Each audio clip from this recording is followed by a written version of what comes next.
Swedish capital Stockholm से मैं हूं आरिफ किसाना और आपकी खिदमत में स्वीडन की अहम ख़बरें, हालात हाज़रा और यहाँ के अपडेट्स पेश किए जा रहे हैं। इन ख़बरों की तरफ जाने से कबल आप लोगों के लिए मैं ये बताना चाहूँगा कि ख़ुसूसी व्लॉग मैं आपकी खिदमत में पेश कर रहा हूँ।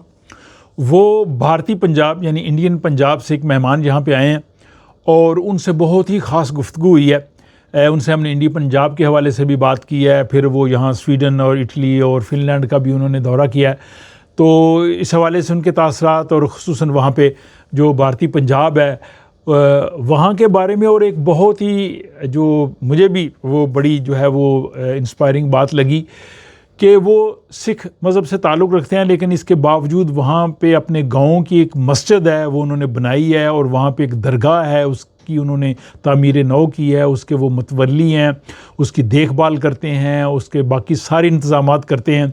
तो ये बहुत ही इंटरेस्टिंग उनकी गुफ्तगू है, बहुत जल्द मैं आपकी खिदमत में पेश करूँगा, तो उस व्लॉग को देखना मत भूलिएगा। और वो व्लॉग जो है वो पंजाबी ज़बान में होगा, तो आपको यकीनन वो अच्छा लगेगा, तो इसलिए उसका आप इंतज़ार कीजिए और उसे देखने के बाद मुझे अपनी राय से ज़रूर आगाह करना। आज 17 अगस्त और सोमवार का दिन है और आज के व्लॉग में आपको तकरीबन स्वीडन की 9 ख़बरें मिलेंगी। और पहली ख़बर यह है कि स्वीडन में इंतखाबी सरगर्मियाँ जो हैं वो अब अरूज की तरफ जा रही हैं और इसके साथ ही तमाम सियासी जमातें वोटरों को अपनी तरफ मुतवज्जे करने के लिए जो है वो नए नए जनाब इंसेंटिव और उनके लिए मराद का ऐलान कर रही हैं। यहाँ पे जो माहिरीन हैं उनके मुताबिक अगरचे लोगों की अब कुव्वत ख़रीद काफ़ी बेहतर हुई है और यहाँ पे महंगाई की सूरत हाल बेहतर हुई है, लेकिन इसके बावजूद जो सियासी जमातें हैं उनकी ज़्यादा तवज्जो अब भी लोगों को माली मफाद और उनको जो है वो टैक्स में कमी या उनको ज़्यादा इमदाद देने के हवाले से है। जैसे क्रिश्चियन डेमोक्रेट पार्टी है वो कह रही है कि हम जो पेंशनर्स हैं उनको बोनस देंगे, वालिदैन के लिए टैक्स में रियायत देंगे और बच्चों का अलाउंस जो है उसमें काफ़ी ज़्यादा इजाफा करेंगे, तकरीबन 2000 तक कर देंगे। जो सोशल डेमोक्रेट पार्टी है वो कह रही है कि हम बिजली के जो टैक्स हैं उसमें कमी करेंगे, खुराक पे जो टैक्स है उसको कम कर देंगे और बच्चों के जो अलाउंसेस हैं, स्टूडेंट्स का अलाउंस है उसमें बेहतरी करेंगे। पेंशनर्स जो हैं उनके लिए हम बेहतर प्लान देंगे। बीमारी की छुट्टी का जो पहले दिन है उसमें जो तनख्वाह कटती है वो हम ख़त्म कर देंगे। जो ग्रीन और मिलियो पार्टी है वो पब्लिक ट्रांसपोर्ट सस्ती करने के हवाले से वादे कर रही है, हाउसिंग अलाउंस को बेहतर करने की बात कर रही है। सेंटर पार्टी जो है वो कम और दरमियानी आमदनी वाले लोग हैं उनके लिए टैक्स की जो है वो कमी की तजावीज़ दे रही है, जबकि जो लेफ़्ट पार्टी है वेंसर पार्टी वो वालिदैन, सिंगल पेरेंट्स के लिए ज़्यादा जो है वो सहूलतें और इसके अलावा हाउसिंग अलाउंस और किराए जो घरों के हैं इनके मामले में ज़्यादा जो है वो लोगों को अपना मंशूर जो है वो सामने रख रही है। तो इंतखाबात के मौके पे ज़ाहिर है सारी सियासी जमातें ऐसा करती हैं और अब टीवी में इस हवाले से डिबेट्स भी हो रहे हैं, तो उनकी जो ये मुहिम है और इसके साथ जो स्वीडन की ये अभी तकरीबन अब महीने से भी कम वक्त रह गया है, तो मैं इस दौरान आपको अपडेट करता रहूँगा ताकि आपको सियासी जमातों के इंतखाब और वोट देने में आसानी रहे। अगली जनाब ख़बर यह है, इसे पढ़ के वो कहते हैं कि मैं भी डर गया, जैसे कई लोग कहते हैं जी हम आपका व्लॉग देख के डर जाते हैं, तो अब मैं ख़ुद डर गया। वो ये कि मैंने न्यूज़ पढ़ी है कि अगर आप गाड़ी चला रहे हैं और आपकी गाड़ी को पुलिस रोक के ये चेक कर सकती है कि क्या आपका जो वॉशिंग फ्लूइड है यानी जिससे आप विंड स्क्रीन साफ़ करते हैं वो ख़त्म हो गया, तो आपको 500 क्राउन जुर्माना हो सकता है। और बाज़ सूरतों में वो बाकी चेकिंग वगैरह भी कर सकते हैं, कई सूरतों में 30 दिन के लिए आपको ड्राइविंग से बैन भी कर सकते हैं, या आपको ये भी कह सकते हैं कि आप जनाब इसको चेक करवा के दोबारा जो है वो रिपोर्ट करें।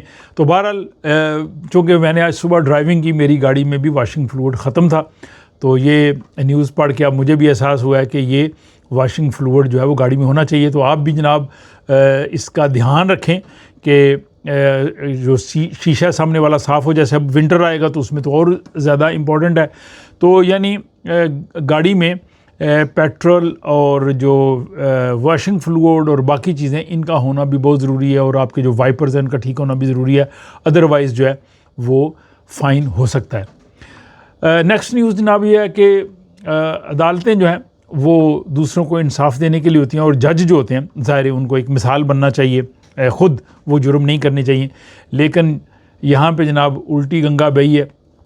2021 से लेके 2025 तक उन्होंने चेक किया स्वीडन में जो 43 जो ले जज होते हैं, जिसको नेम्देमैन कहते हैं स्वीडन में, स्वीडिश ज़बान में, वो प्रोफेशनल जज नहीं होते, ना उन्होंने कानून पढ़ा होता है। उनको सियासी जमातें नामज़द करके भेजती हैं और वो कुछ देर के लिए काम करते हैं।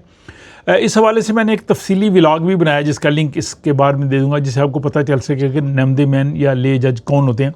बहरहाल 43 जजेस जो हैं वो ख़ुद जराइम के मुर्तकब करार पाए हैं, और सिर्फ ले जज नहीं बल्कि 5 प्रोफेशनल जज वो भी ख़ुद उन्होंने जराइम किए हैं, और उन जराइम में ट्रैफिक के कवानीन की खिलाफ वर्जियाँ हैं, ट्रैफिक के जराइम भी हैं, फ्रॉड भी है, बच्चों के मुतल्लिक़ संगीन जराइम है, और बल्कि जो रेप जैसे संगीन जुर्म भी उनमें शामिल है।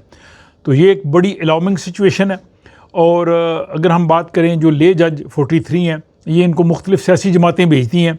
तो इनमें जनाब स्वीडिश डेमोक्रेट टॉप पे है, उनके 12 जज, सोशल डेमोक्रेट के 7 जज, मॉडरेट पार्टी के 8 जज, सेंटर पार्टी के 6 जज जो है इसमें शामिल हैं।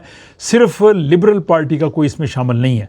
तो ये जनाब बड़ी एक अलार्मिंग सिचुएशन है कि अगर कोई शख्स खुद इस तरह के संगीन जुर्म कर रहा है तो वो लोगों को कैसे इंसाफ दे सकता है। इस खबर पे आप भी अपना तबसरा कर सकते हैं।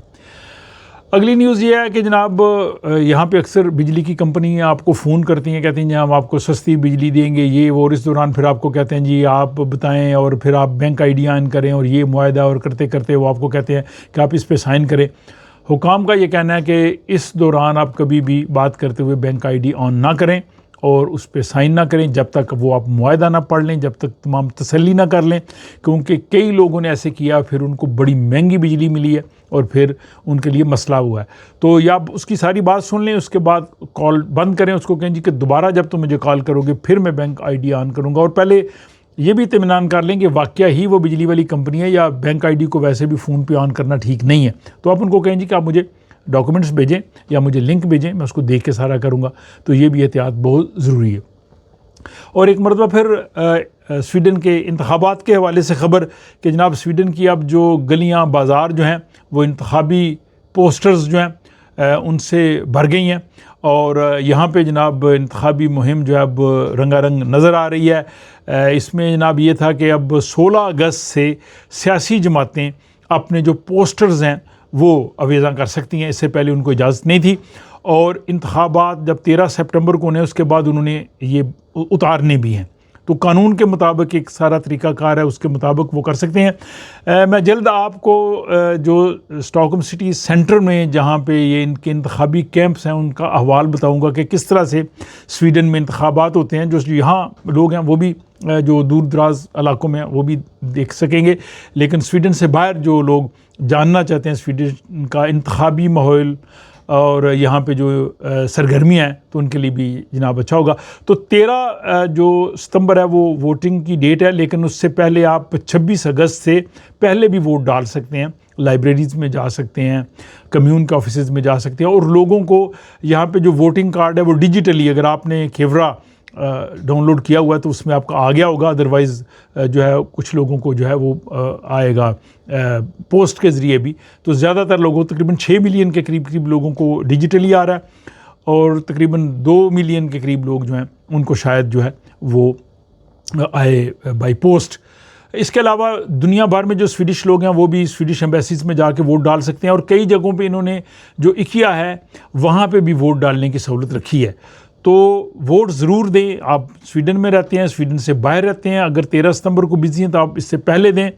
अगर आप वोट नहीं देंगे तो आपकी राय उसमें शामिल नहीं होगी, और फिर वो लोग आ जाएंगे जो आपके लिए कानून बनाएंगे, और फिर आपको शिकायत नहीं करनी चाहिए।